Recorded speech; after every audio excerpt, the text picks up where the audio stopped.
Welcome to our research review today on an article about sibling sexual abuse. From my perspective, it is pretty exciting that in the past few months, have been several articles published about sibling sexual abuse. There was a journal that dedicated an entire issue to sibling sexual abuse, and this is something that many people experience, that many people are the victim of, but the scientific community hasn't done a ton of research about. And so when we're doing forensic evaluations or things like that, or teaching about treating sibling sexual abuse or what to look for prevention, we don't have a lot of data. So it's pretty exciting. And the study that we're looking at today is looking at sibling sexual abuse in the context of family dysfunction. The study title is Sibling Sexual Abuse, a Form of Family Dysfunction as Opposed to Individualized Behavior, and it was published this year. And again, sibling sexual abuse is something that is very common, but not commonly researched. And what research has been coming out over the past few years more recently is looking at and indicating a link between family systems, trauma, and sexual abuse in relationship to sibling sexual abuse. This study came out of a research project in the United Kingdom, and it was a qualitative study. And so what that means is that you're not going to see statistics and numbers and significant differences, but it's a thematic analysis. So it used interviews of 17 survivors of sibling sexual assaults, and they go through those interviews and they kind of create themes, or there's a thematic analysis that reflects the data and brings out the common themes in the experiences of the subjects who were interviewed. So we're going to go through the themes that were identified through this qualitative research project. The first theme, and this is something that was very commonly experienced by the survivors, was that of abuse and dysfunction as a central component of the broader family system. So when they mean broader family system, they're not just talking about, mom, dad, sisters, brothers, but kind of the extended family system, uncles, grandparents, things like that. And it was found that many of the survivors of sibling sexual abuse grew up in families that had a culture of misogyny, sexism, power, control, and also families that treated male and female children differently. And so the belief is that sort of this overarching family system lays the groundwork for an acceptance of sibling sexual abuse in the family system, or at least kind of the ignoring of or minimization of. A second theme was that abuse and dysfunction were common in the nuclear or the immediate family. And this meant that many of the participants stated that their parents had very dysfunctional relationships, and these relationships the parental relationships often involved emotional, psychological, or physical abuse, so domestic violence in the home or emotional abuse that the children and the survivor of sibling sexual abuse were experiencing in the context of this family system. The third theme was that there was a dual status of sexually harmful children. And so what that dual status means is that obviously one piece of it is that the sibling who was causing the sexual abuse, who was perpetrating the sexual abuse, was often also a victim of sexual abuse themselves. So that sibling who harmed them had also experienced sexual abuse from other family members.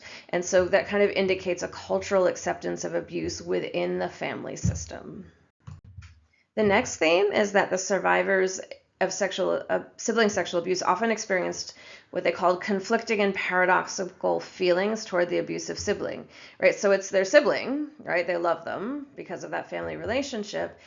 Many of the siblings who were the sexual abusers were also harmed themselves. So the victims did experience some sympathy for them. There was kind of a cognitive understanding that their sibling was abused, and therefore that was influential in why they perpetrated the abuse. But this cognitive understanding or this emotional sympathy did not in fact mean that they were able to forgive them. So we have this conflict of like, I get it, I feel really bad that this happened to my sibling, but I don't think I can forgive them for what they did to me. Another theme that emerged was around parenting. So they called this theme poor parental engagement and communication, which was often indicated by absent or disengaged parents. And parents can be absent for a number of reasons. A parent can pass away. You can have a parent who's, working away from home, again, not intending to be away from the home, but maybe needing to be so for, financial security or things like that, or if the parents were divorced or separated.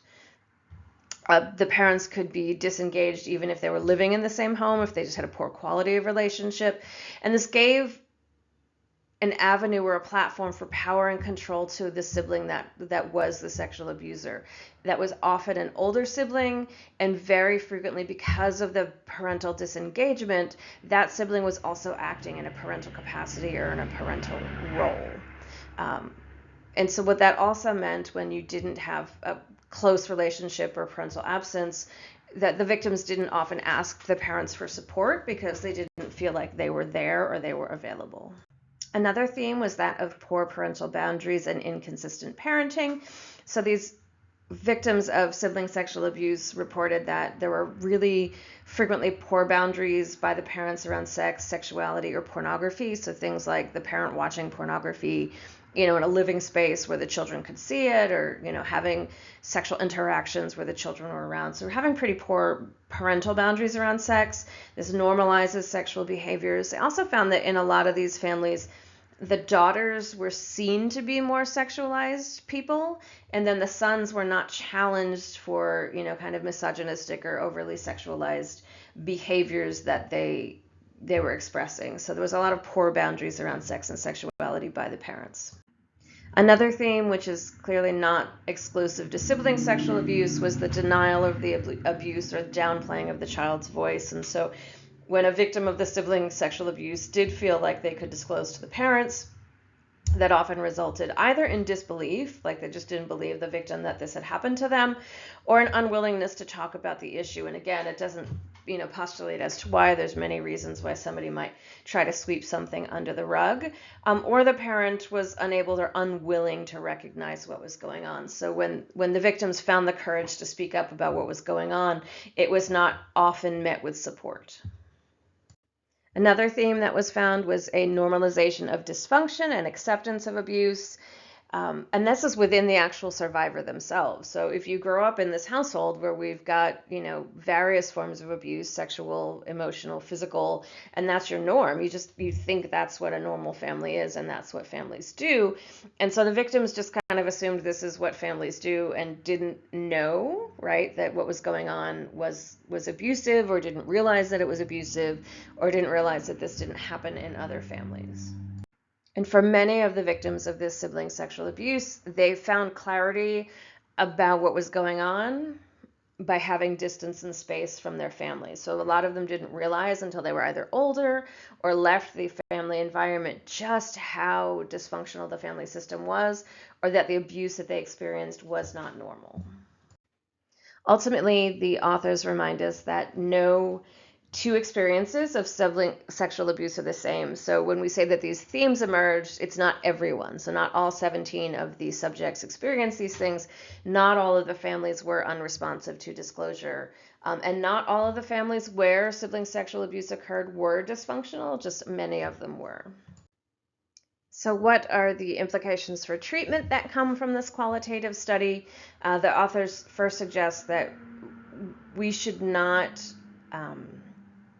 be looking at sibling sexual abuse cases as individual issues. So we should really be looking at, obviously, what's going on with the perpetrator and supporting the victim, but the family really needs to play a role in identifying and also challenging problematic attitudes, beliefs, and behaviors that led to the abuse. Sibling sexual abuse treatment really involves a whole family approach.